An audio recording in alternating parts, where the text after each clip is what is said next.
So far in the adventure of English, we've traced the story of the language through its first 1,000 years, from the 5th century to its great flowering at the time of Shakespeare. What began as a minor Germanic dialect had come to these shores with the Saxons, endured invasion by Vikings, and 300 years of suppression by Norman French, during which time English virtually went underground. It had even toppled Latin as the language of worship and philosophy, and by the Elizabethan age, English completely dominated this sceptred isle.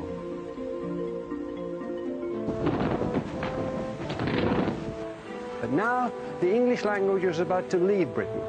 In the next 4 programs, we'll tell the story of the way in which English became Britain's greatest export, some would say gift, to the modern world, and how it became a global language.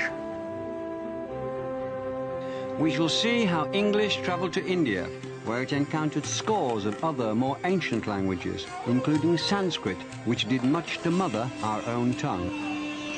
Yet even at the end of our imperial rule in the mid-20th century, English remains in India as a major unifying tongue. We'll follow it to the West Indies, where new English dialects have been spawned, as rich and vigorous as the native ones used by Thomas Hardy and D.H. Lawrence. And to Australia, where once exiled English now reaches back to influence the youth of the mother country.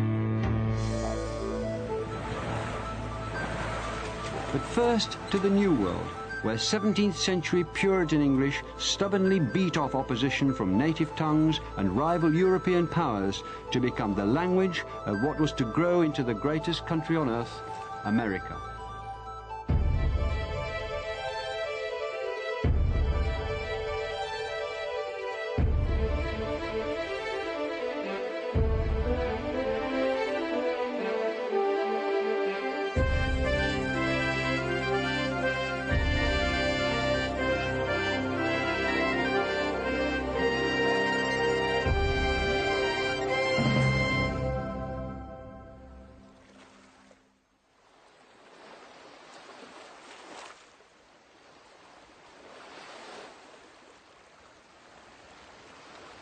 This was the newfound land. To the first settlers' eyes, this was a vast and it seemed empty space.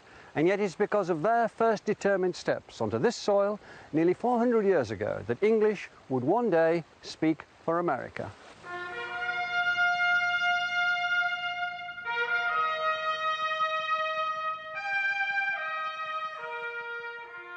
This is Plymouth Rock. It's literally the foundation stone of modern America. For this is the very spot where the Pilgrim Fathers landed in New England in November 1620. They came on the Mayflower. They were religious separatists, and they were here to create a new community where they could worship as they wished.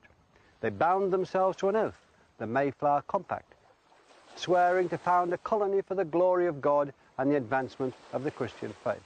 They were, above all, people who lived by the word of God in English. They came from a hard-line Puritan religious tradition which had been persecuted and reviled. They'd been tortured and murdered for their faith in an English language Bible. And to them, that Bible, that language, meant life itself. They weren't the first people on the continent. Native Americans had been here for 30,000 years, and the woods and the plains rang with the sounds of hundreds of their languages. When the Pilgrim Fathers looked around them, instead of a new Eden, they saw what they described as a hideous and desolate wilderness, full of threat and danger.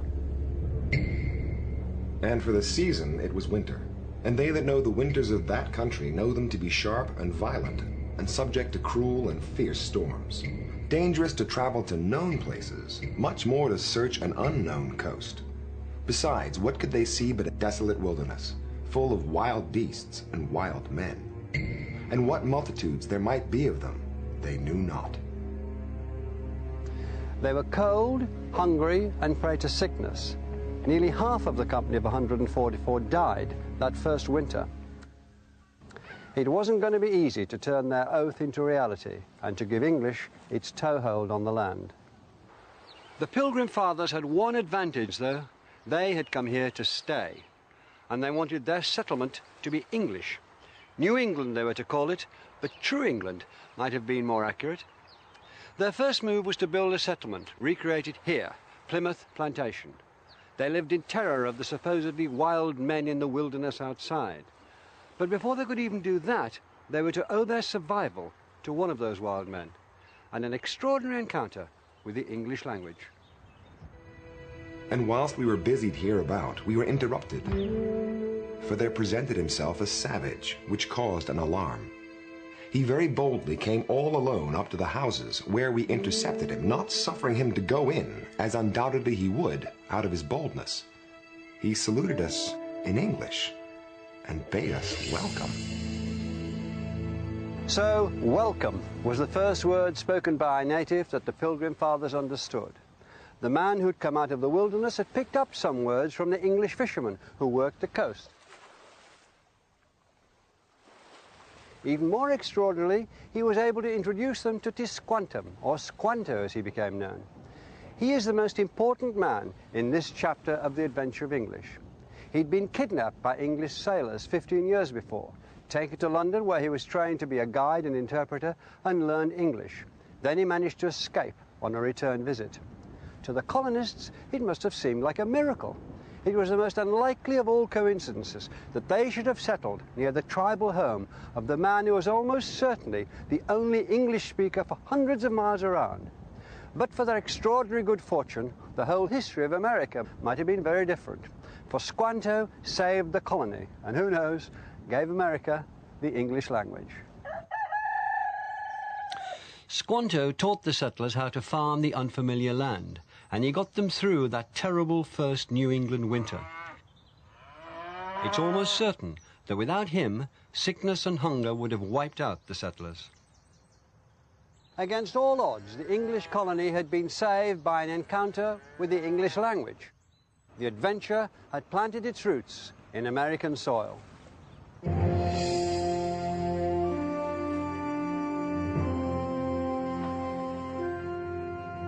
The settlers had a new country, full of new places and geographical features, new animals and plants. They needed words to describe them, and occasionally they turned to the native languages.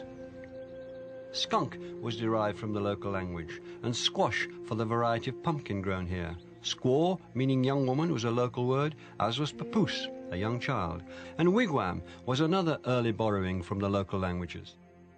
But what's really remarkable is not that these words did enter the English vocabulary, but how few of them there were. For centuries, English had been borrowing words in their thousands from Latin, Danish, French, and every other language it had come into contact with. But here, faced with the richness of an entire continent, the English borrowed words not in thousands, but in handfuls. The writings of the Founding Fathers here run to thousands of pages, but contain less than a dozen borrowed Indian words. So why are there so few? In a strange new country, the English settlers may have taken great comfort in making the objects around them at least sound familiar. Look at the names they gave the local terrain: Falmouth, Yarmouth, Boston, Cambridge, Billericay, Bedford, Taunton. They were trying to recreate the English shires in the American wilderness. And perhaps there was desperation here, as well as determination. But through language, their own, they would survive, as they had in the old country. So they put a wall between themselves and the native world. In the end, we must conclude that they were here to impose their habits and their language on the land, not to be changed by it. Words, God's good English words, were at the heart of the lives of the settlers here. Improper speech was a crime. Blasphemy, slander, cursing, lying, perjury, railing, reviling, scolding, swearing, threatening, treason, and defying authority were all offences. The colonists were trying to control the language, and this set the pattern for their teaching of English. And as New England grew, this was how they did it, with the New England Primer.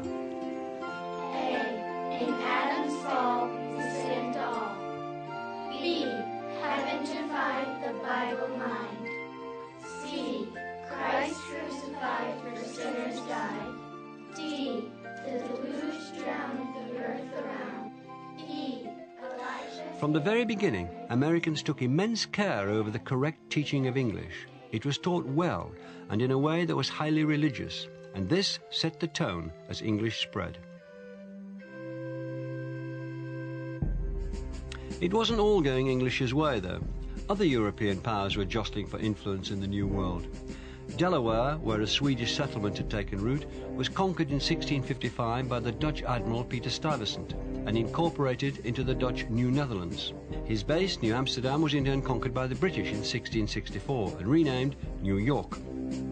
There was rivalry with the French, which turned into war.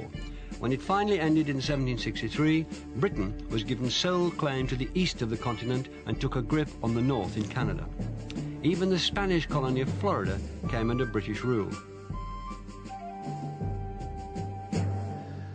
But perhaps the real edge that gave English a stronger presence than the other European languages came not through the gun, but through the ploughshare.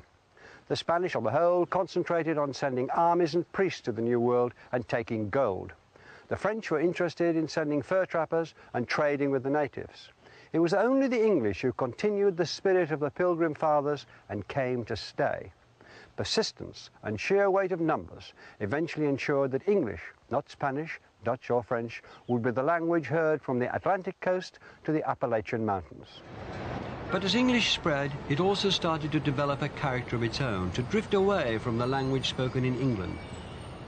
There was already the beginnings of the tomato-tomato problem. In some cases, meaning shifted. The English shop had become an American store. Lumber meant rubbish in the old country. To Americans, lumber was, and still is, cut timber. And haul came to mean to transport in a vehicle, not, as in England, to move by force. American English was also developing its own sound. The first settlers had come from various parts of England, each with its own regional accent. But no single accent dominated. As they talked to each other, the variety very quickly became a blend. To this day, there's only a tiny variation in accents across America compared to Britain, and the further west you go, the more true that becomes. By the middle of the 18th century, the absence of regional pronunciations and dialect words was being noted approvingly by upper-class British visitors, who regarded all such variations as vulgar. In 1764, Lord Gordon wrote, "The propriety of language here surprised me much. The English tongue being spoken by all ranks in a degree of purity and perfection surpassing any but the polite part of London." It's a sentiment that would be repeated again and again, that the Americans didn't just speak good English, they spoke it better than the English themselves.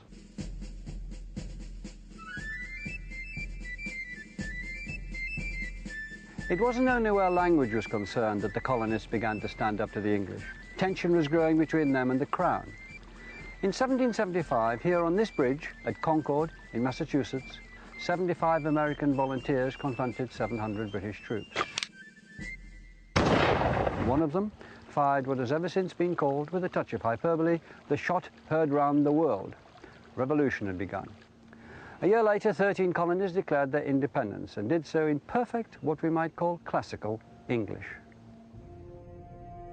We hold these truths to be self-evident, that all men are created equal, that they are endowed by their Creator with certain unalienable rights, that among these are life, liberty, and the pursuit of happiness. John Adams, who had become the second President of the United States, wrote of a future in which all Americans spoke the language equally well, in which eloquence would be the way to high office, and no one would be excluded because their speech betrayed inferior origins. It was the birth of a democratic ideal that's still part of the American myth, that anyone can become president. Everyone would have a presidential vocabulary and accent. This was no longer the King's English, but perhaps the people's English, and they wanted to set it in stone. This is another foundation of America. Not a rock, but a little blue book. It was written by a schoolteacher called Noah Webster. Through the last years of the 18th century and the 19th century, it was sold in countless general stores like this one, stacked among the tins of molasses and sacks of beans, the snake oils, paraffin lamps and shovels. It soon became known as the American Spelling Book, or the Blue-Backed Speller. It sold at 14 cents a copy, and in its first 100 years it sold 60 million copies, more than any other book in American history with the exception of the Bible. This is one of the most influential books in the history of English. first word is academic. The first sound is A-C. Ac. Perfect. The next part is D-E-M. Dem. I-C. Ic. Altogether, Academic. democratic. D-E-M. The hundreds of words and model sentences in Webster's book have been repeated by millions of children on countless occasions. Altogether, Democratic. very nice. And the practice is thought to have changed the sound of the language. To this day, Americans tend to pronounce words with a far more even emphasis than the English, and in particular than the clipped vowels of the English aristocracy, whose influence Webster wanted to oppose. Where the English say cemetery, the Americans have cemetery. English laboratory, American laboratory. But pronunciation wasn't all that he influenced. It was from this book that America learned how to spell. Correct spelling came to be seen as a standard of education and civilization throughout America, and it still is today. And the spelling bee became part of the life of every town and village. This morning we're going to start our spelling lesson with practice for the spelling bee that we're going to be doing. The first word is syllable. Sometimes when you study words, you might break them into a syllable pattern. Webster's book standardized spelling across America, and he also tried to improve on inconsistent and illogical spellings. Correct. The next word is democracy. D-E-M-O-C-R-Y.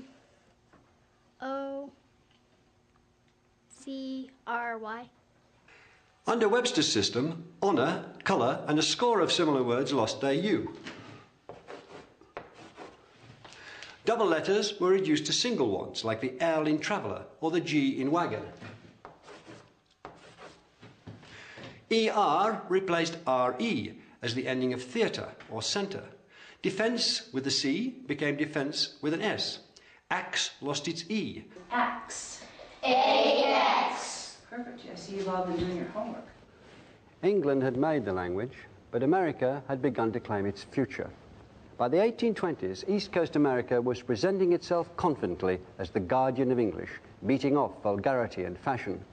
There was even a cheeky motion proposed in the House of Representatives to invite the sons of the English aristocracy to come to America to learn how to speak properly.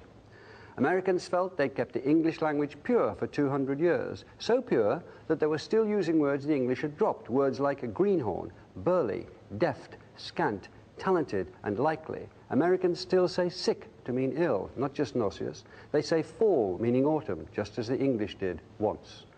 And when Americans say I guess, they're using a form of words that would have been familiar to Chaucer, I guess.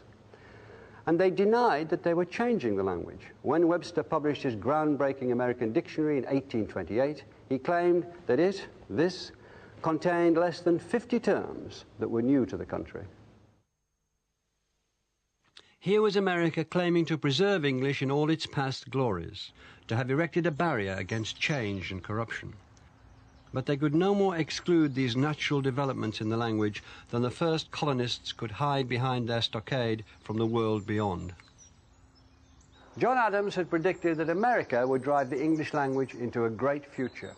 His vision was prophetic.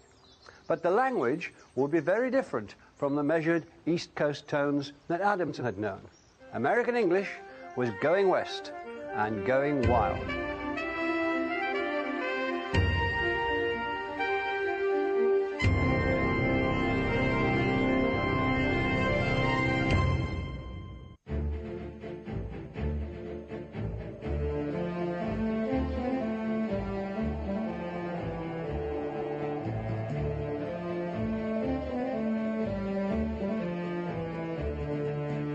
In 1804, the United States purchased what was then called Louisiana from the French for 3 cents an acre, and more than doubled the size of the country overnight.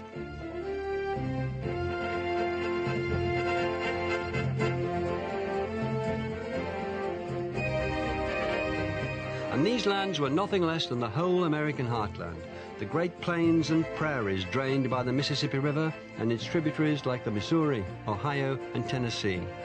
It stretched all the way from New Orleans in the south to the Rocky Mountains and what is today the Canadian border in the north.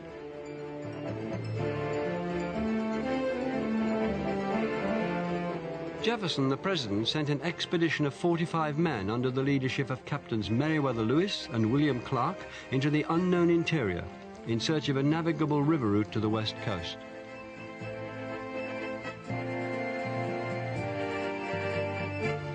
Lewis and Clark's expedition became one of the epic journeys in the history of exploration. It started here, in St. Louis, on the great junction where the Mississippi and the Missouri rivers come together.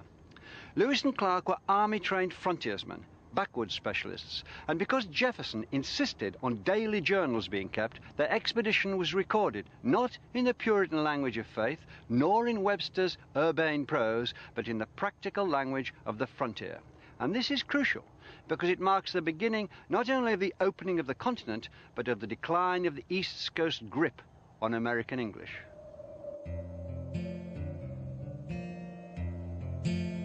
We finished butchering the buffalo, and on my return to camp, I trod within a few inches of a rattlesnake, but fortunately escaped his bite. We also passed another creek, and a very bad rapid which reached quite across the river. A female elk and its fawn swum down through the waves which ran very high, hence the name of Elk Rapids, which we instantly gave this place.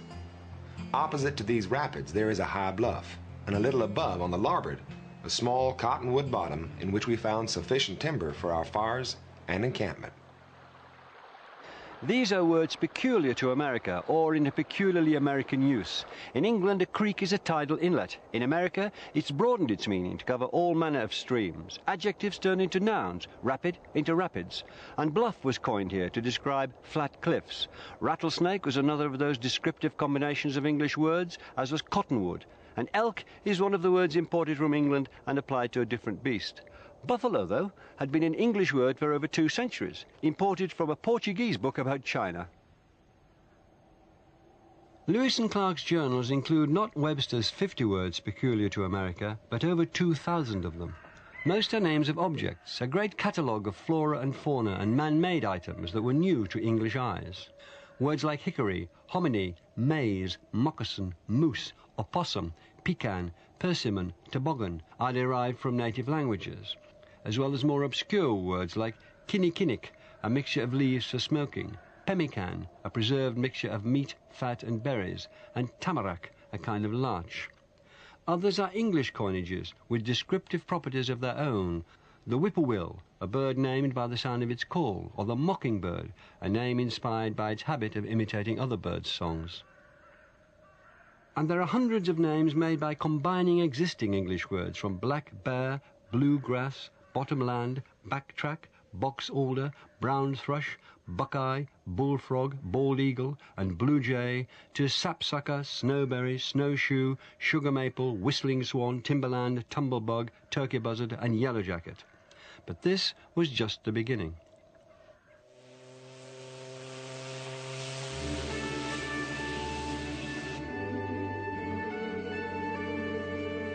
In the wake of Lewis and Clark, the great rivers became America's superhighways. Once, this quayside in St. Louis, the gateway to the west, bustled with scores of paddle steamers taking new settlers to the new lands. This was the hub of the frontier in the 1830s and 40s. The very word immigrant is an American invention. Vast migrations of people had never been a huge factor in the old world, but it was the defining experience of the new one. And new settlers brought new linguistic energies. The Pilgrim Fathers had come primarily from the south and east of England, but 2 centuries on, Americans were as likely to come from Scotland, escaping the aftermath of the Highland clearances, or from Ulster, often driven out by famine, high rents, religious intolerance, or simply looking for the chance to make a new and better life. As many as half the population of Ulster crossed the Atlantic, and many kept moving west. They became a major part of the rich mix of people who were creating a new American country and a new American voice.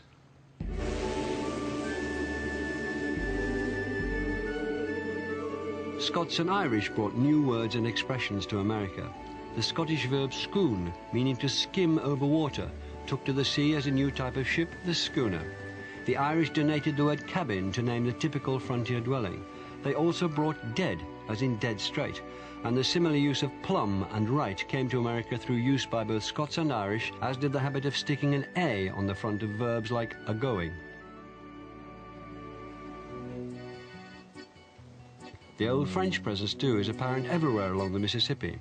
It's there in the place names, from New Orleans, Baton Rouge, and Lafayette in the south, to St. Louis, Cape Girardeau, and Belleville further north, and towns ending in the French suffix ville are everywhere.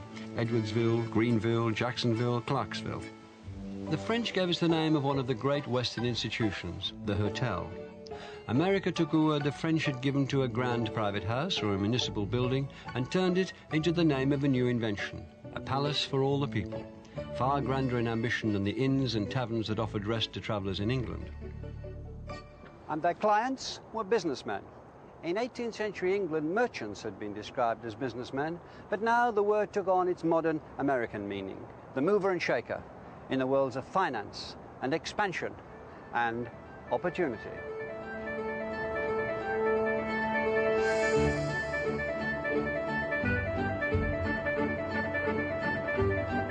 The country was on the move and on the make.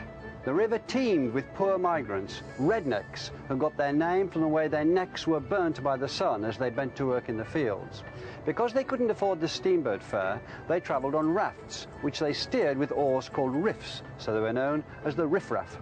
On board boats like this one, richer travellers were in turn regarded as highfalutin because of the high fluted smokestacks that carried soot and cinders well away from those passengers, and also perhaps because of the stovepipe hats those dudes wore. They bestrode the Texas deck, the biggest on the boat. Ready to play? Gentlemen, this is 5-card stud. Gambling was a favourite activity among the riverboat passengers. Pass the buck and the buck stops here both come from such card games. The buck was a buckhorn-handled knife passed round to show who was dealing.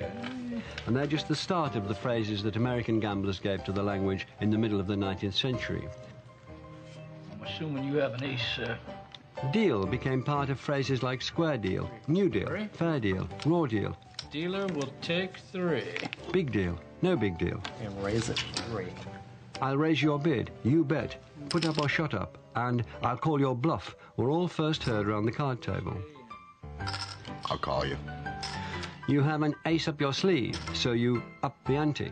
Someone throws in his hand, but you keep a poker face. Now the chips are down, but the cards are stacked against you. Someone plays a wild card and scoops the jackpot. They're kings. Nice. Cheers. Gambling and drinking spread across the West, no surprise there. This was a very different frontier from the original one at Plymouth, and nothing added more slang words and phrases to the language than alcohol. Barroom and saloon both entered the language, soon followed by bartender and set 'em up. Measures like a snifter, a jigger, and a finger all came from the bars of America. And bootlegging comes from the practice of hiding a flat bottle of whiskey in the leg of a boot to be sold illegally to the natives. And there were literally hundreds of terms for drunk. Even before the Revolution, Benjamin Franklin listed 229 of them, minted in America, including, he's casting up his accounts, his head is full of bees, he sees the bears, he's cherry merry, he's womble-cropped, he's halfway to Concord, he's ate a toad and a half for breakfast, he's grotable, he's globular, he's loose in the hills, he's intoxicated, he's juicy, he clips the King's English, he sees 2 moons, he's nip-topsical, he's oiled, he's like a rat in trouble, he's double-tongued, he's trammelled, he's got the Indian vapours, he's out of the way, he's very weary. Teetotal was another word that came into the language from the Irish settlers, along with speakeasy, shillelagh and smithereens, yes indeedy and no siree, and later of course came on the wagon.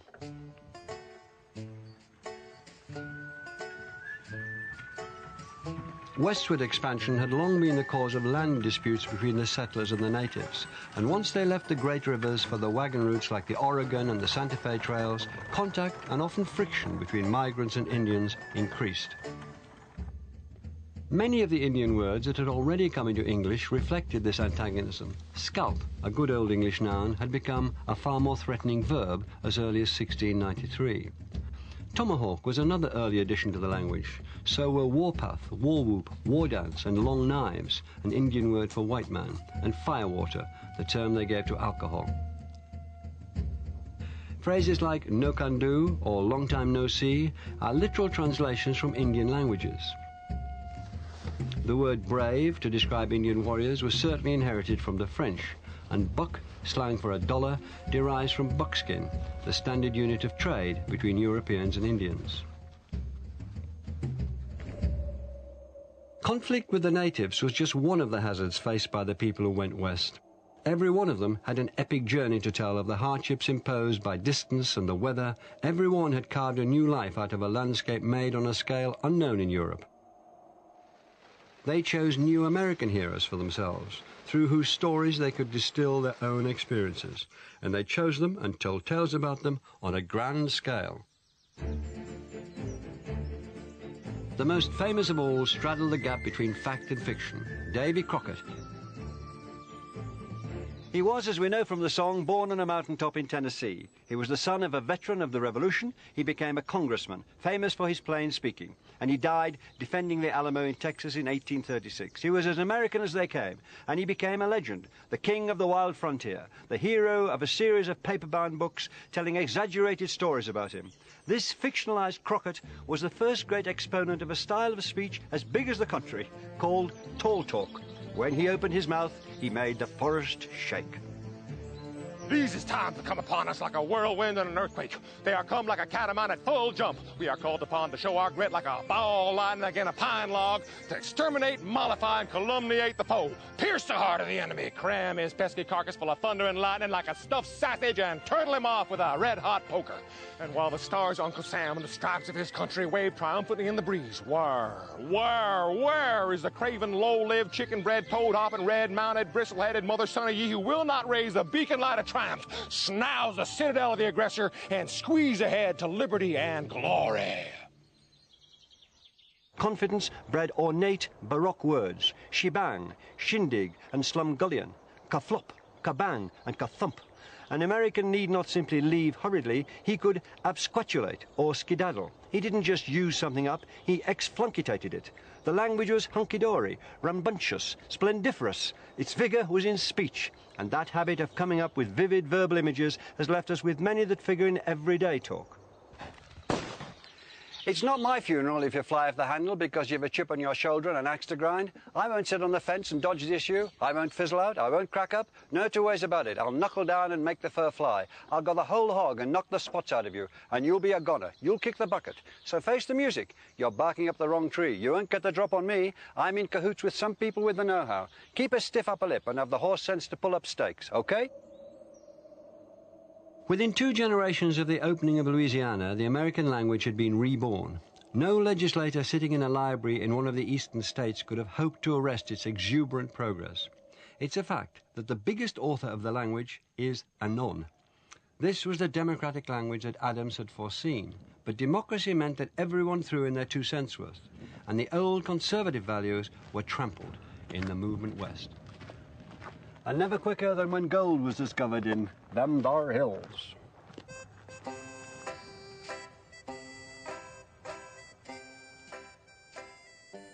Gold fever brought tens of thousands of people from the eastern states, and their letters home were loaded with new words. Prospector was one. They wrote about how they'd staked their claim, about how they hoped that gold dust would pan out of the water that they were sieving, or they would strike it lucky or strike it rich and produce a bonanza, which came from the Spanish word for fair weather. And for the first time, a surefire investment became known colloquially as a gold mine.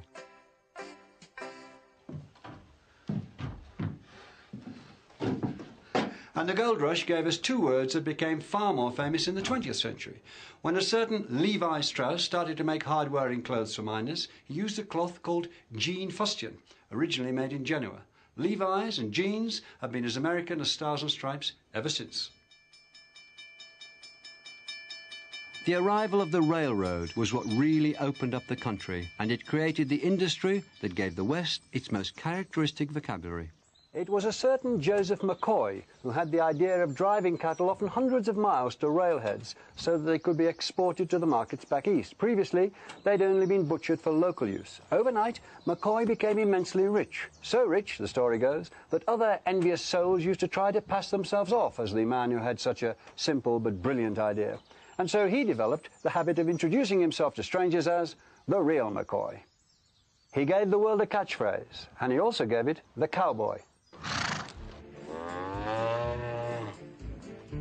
English had known the word cowboy since the 18th century, but now it took on a new currency and a new meaning. McCoy's brainwave turned the cattle industry into a license to print money and the cowboy into a national icon. Cowboys had been working near the Mexican border for years, picking up Spanish words, which now drove north with them. Ranch comes from the Spanish, as does corral, where horses or cattle were penned. Mustang, bronco, and the more humble burro, the chaps, sombrero, and poncho they might wear, the cinch that secured the saddle, the lariat and the lasso they used to rope cattle, the sierras, mesas, and canyons they rode across, the cries of vamoose and pronto, the stampede that they feared, and the rodeo where they drove the cattle together, all came from Spanish. The language of the West has become the standard idea of what American English is like, completely overtaking the proper speech of the East. And the man who is virtually single-handedly responsible for this was one of the greatest showmen and boosters of them all. He was William F. Cody, Buffalo Bill, and he chose to be buried here, on the hills above Denver, where the Rockies rise steeply out of the Great Plains. He turned the frontier experience into an epic entertainment, Buffalo Bill's Wild West. The extravaganza featured live elk and buffalo, real Indians attacking a stagecoach, sharpshooting displays, musical cowboys in spotless outfits that had never seen a cattle drive, and a reenactment of Custer's last stand at Little Bighorn, in which Buffalo Bill himself arrived on the scene just too late to save the day. It was nonsense, and it was a smash across America and Europe for 30 years, long after Indian resistance had ended and the last buffalo herd had been massacred. It created a vogue for the language of the West and began a line of Western myth that kept that language alive through countless books and films. And the dreams of luxury and optimism became an enduring fantasy of a Western El Dorado, an Eden, somewhere over the rainbow, or at least the next county line. It's all there in a little song about the hobos, another good frontier word, who rode the railways west in search of their own American dream. In the big rock candy mountains, you never change your socks, and the little streams of alcohol come a-trickling down the rocks. The brakemen have to tip their hats, and the railroad bulls are blind. There's a lake of stew and a whiskey, too. You can paddle all around them in a big canoe in the big rock candy mountains. But there was another group of Americans who'd never been invited to share that dream, the black slave population of the South. And they spoke about their experiences in a very different language. I'll see you all this coming fall in the big rock candy mountains.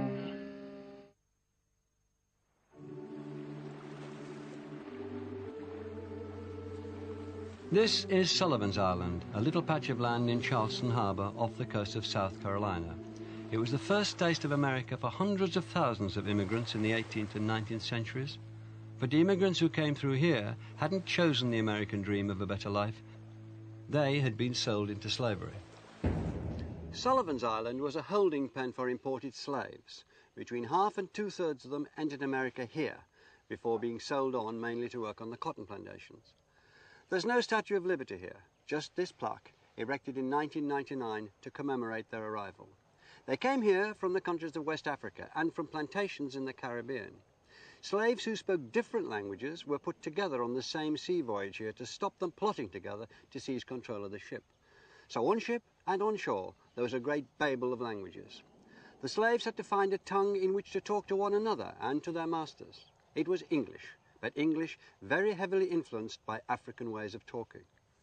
Then you all get home and put his board and get it all stuff in the sack. Yes, next thing you know, the man and knock on the door. Yes, sir. So you just been out in the creek just now? Yes, sir. Just come up the creek, sir. Yeah. I tell you, you take the gully out of your face and only thing you have a spot of tea. The language these people are talking is Gullah, which has survived as a distinct variety of English here around the South Carolina islands. This fella come here and walk up on the bank and say, what are you doing up on that bank there? And he said, don't you notice it's thought by many people to be the closest we can get to the kind of language that would have been spoken by the slaves in the 18th and early 19th centuries, and that this is the origin of modern Afro-American vernacular. After John get off about 50 feet off, and John look over there. Yeah. And he go on his boat, and he look, his boat done sank down. He start hollering, "Hey, help, help!" John said, "I ain't rough as yet." We put together varying African words along with Elizabethan English and came out with something that sounded like a this year when Hana de Yeti we talk like a this. So sometimes people think maybe it's English, then they go, but not quite. There were Igbos, Mandinkas, Malinkes, Yorubas, Golas, Gidzi, Afik, Mende that were all kidnapped, captured, and then isolated together on these islands during enslavement. Once the slaves reached the plantations, they lived in cabins like these beside the main house. Here, many words that came into Gullah from African languages have found their way into standard English. Words such as banana, which comes from the Wolof language spoken in Senegal, and voodoo, traceable to an African word for spirit in the language spoken by the Yoruba people.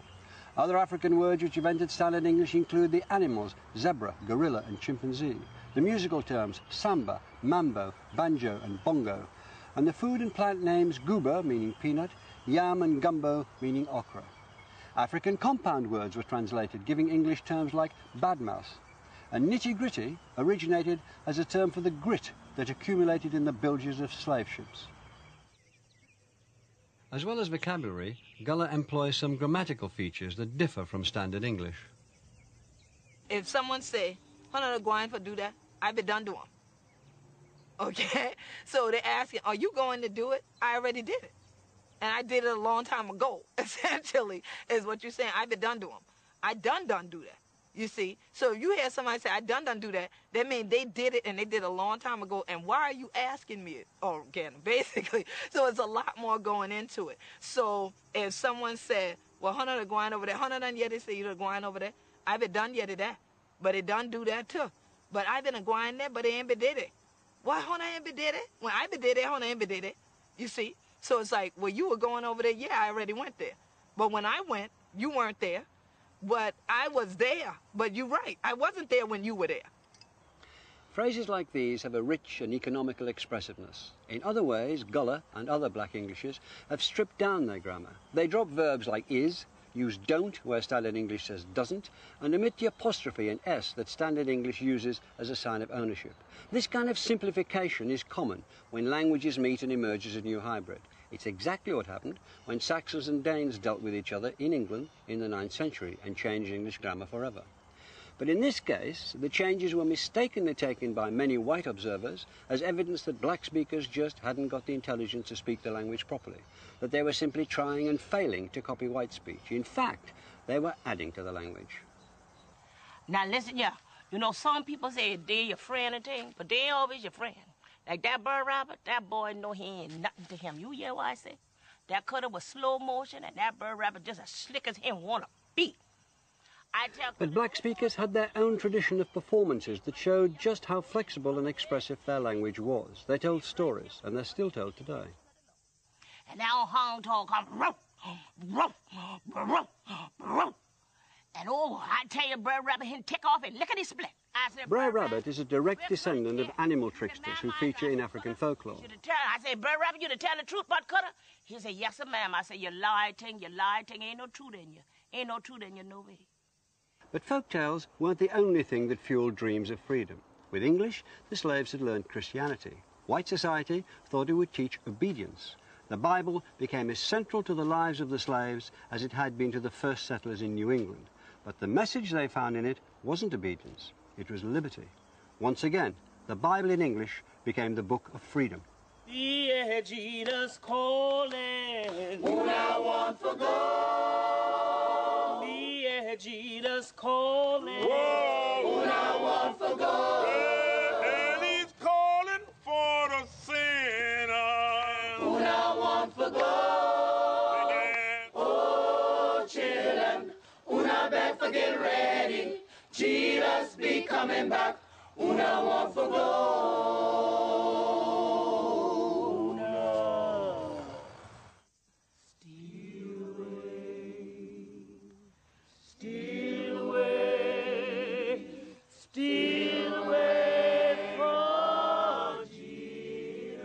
By the first decade of the 19th century, the American states in the North had abolished slavery. Steal away home. blacks of the South sang Steal Away or One More River to Cross or Bound for Canaan Land, they were introducing new words and sounds into the language, and they were also singing not just about the next world, but about this one, about the hope of escaping to the north and to freedom. The chains of slavery were rusting, and on the 12th of April 1861, in the early hours of the morning, shots were fired at Fort Sumter in Charleston Harbor, just behind me.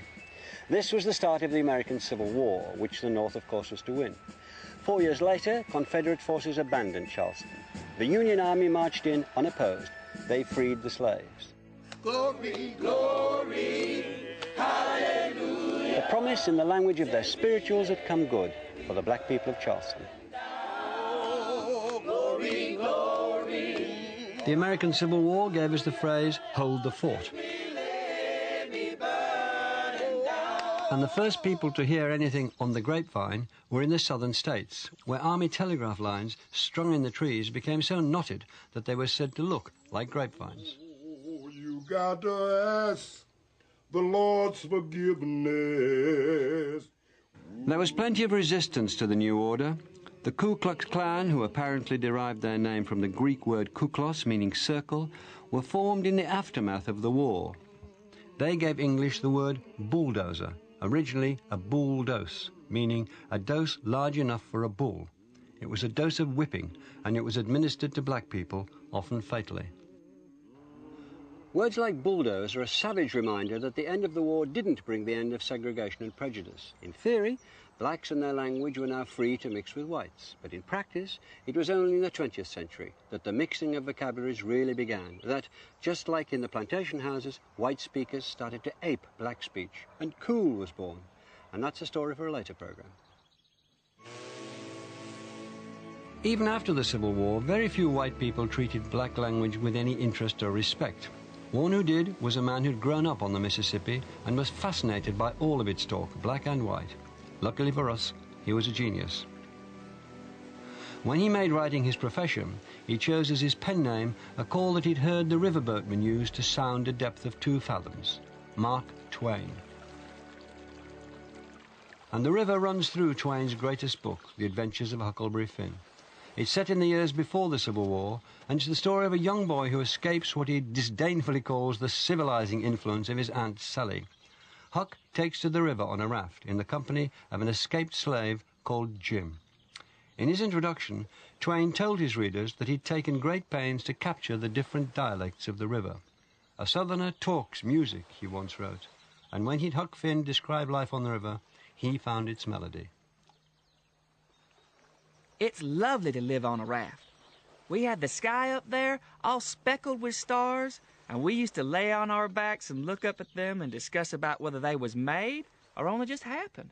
Jim allowed that they was made, but I allowed that they happened. I judged it would have took too long to make so many. Jim said the moon could have laid 'em. Well, that looked kind of reasonable, so I didn't say nothing against it, because I seen a frog lay most as many. We used to watch the stars that fell, too, see 'em streak down. Jim allowed that they got spoiled and was hove out of the nest. This is a new voice in the American record, that of the common man and the frontier. English has come a long way from the sober and sacred language that the Puritans had first brought to New England. It has changed its sound, and it has changed its character. Words were no longer solely vehicles for God's truth. There were also words that offended. The East Coast wasn't yet ready to relinquish its self-appointed role as guardian of the language.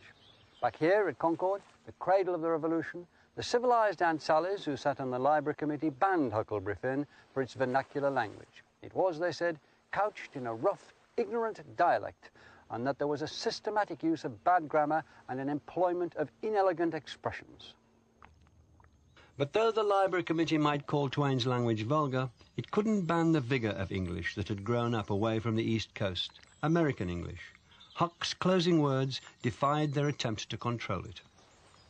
There ain't nothing more to write about, and I am rotten glad of it, because if I'd have known what a trouble it was to make a book, I wouldn't have tackled it and ain't a-going to no more.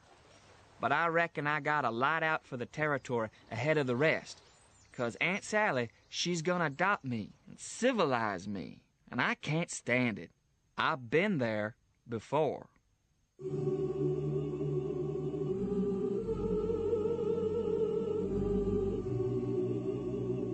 And the vigour continued to increase in the late 19th century.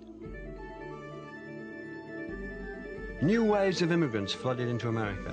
Germans, Italians, Greeks, Russians, Jews, from all across Europe they came to a land that promised to give a new home to the tired, poor, huddled masses, longing to breathe free. To become American was their dream, and for almost all of them, that meant that they wanted their children to speak the language of the new country. They would power the adventure of English into the 20th century.